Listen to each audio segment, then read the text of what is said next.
सगळ्यात नाही इच्छिताच अर्थात पुन्हा सांगण्याची गरज नाही ते महारथी होते अर्थात त्यांना इथूनच माझा इच्छिताच माझ्या बाबाची योग्यता पाहिली माझ्या बाबाचं पराक्रम झालं आणि माझ्या सगळ्यांना नमस्कार केला बरोबर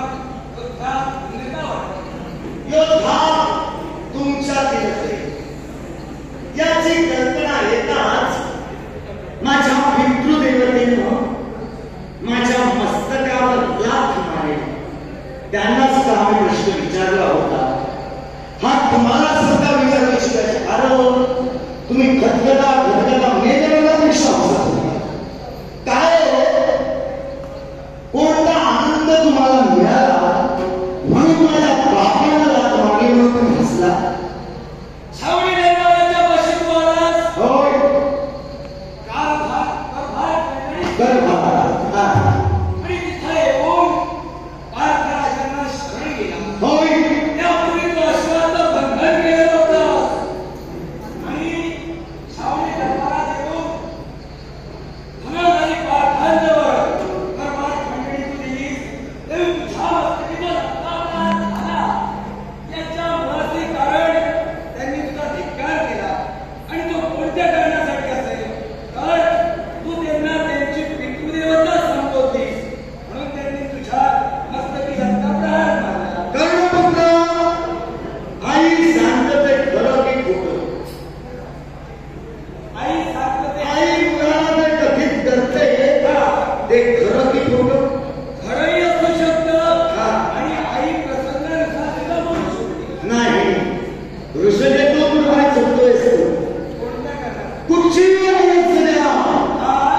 ती आपल्या मुलाला खोटं ते आई सांगणार नाही कारण ती त्या बाळाची आई निश्चितच कुठल्याही मुलाला अंधारात तुझी आई ठेवणार नाही मग माझ्या आईला म्हणाली तुझी पितृदेवता पार्थराज मग त्यात वावगं तरी काय केलं एक भावगं मी काहीच म्हणत नाही पण माझ्यापेक्षा तू वयाने ज्येष्ठ आहे हे तुला मान्य आहे? मान्य मग माझ्यापेक्षा वयाने तू ज्येष्ठ असताना सुद्धा आता ज्यावेळी आमचा अश्व तुझ्या राज्यात आला त्यावेळी तू म्हणतोय की पार्थे माझे पिता आहे मग एवढे दिवस तुझ्या आईला का सांगितलं नाही ज्यावेळी धनुर्धरी भारताचे पराक्रम या विश्वाला कळले अशा महान व्यक्तीला तू पिता संबोधलास कसं काय त्यांनी मान्य यालाही कारण आहे या महान व्यक्तीला तू पिता म्हटलंस म्हणून शहराला हास्य माझ्या चेहऱ्यावर आला तू आता मला ज्येष्ठ म्हणालास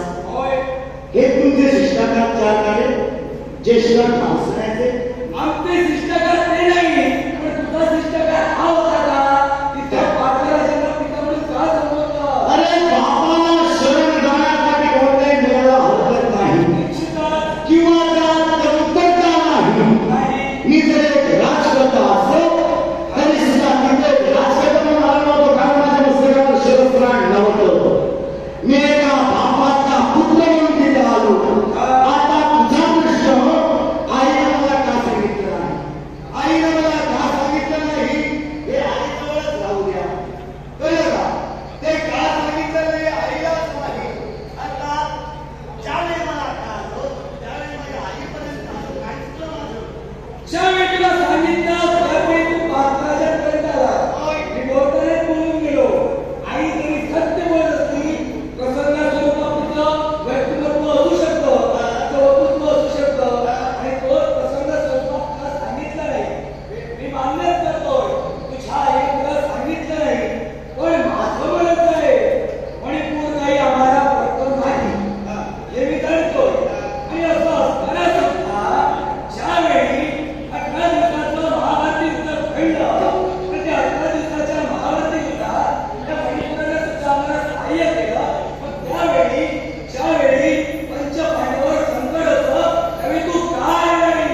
हेच म्हणा. प्रत्येकाला असावं, मला सुद्धा असतो आणि तो मला आहे. निश्चितच ना. होय. निश्चितच विजय मग आता जरा याच्यापूर्वी तुम्ही हे प्रश्न विचारले नसतील. हे प्रश्न आता सुरुवात मी करणार आहे. विचार. तू कुठल्या राज्याला शकतो? अंगणी सरदार. यापूर्वी तुला एका राज्यातून सेनापती पद देण्यासाठी तुला प्रस्ताव आला होता. ते राज्य कोणतं? म्हणजे माझ्या बाबतीत बरीच माहिती मिळाली. आपल्याला माहिती नाही तर काही उपयोग नाही. माहिती जमा करण्याचा नियोजन आहे. त्यापेक्षा तुम्ही कुणाला काय कराल हे सांगता येत नाही. अरे हा माझा अंतर्गत विषय आहे. तो प्रस्ताव कुणी आला, कसा आला, हे तुला काय करायचंय? अंतर्गत म्हणू नकोस. अंतर्गत कोणत्या गोष्टीला म्हणतात शब्दाचा अर्थ लक्षात घे आणि बोल. अंतर्गत कोणत्या गोष्टीला म्हणतात ज्या केवळ दोन रंगीत घटना त्या अंतर्गत म्हणतात. होय, कळलं का? हा अंतर्गत घडलेली गोष्ट नाही. ही केवळ समाजासमोर घडलेली घटना आहे. मी तुला काय सांगावं? मी तुला विचार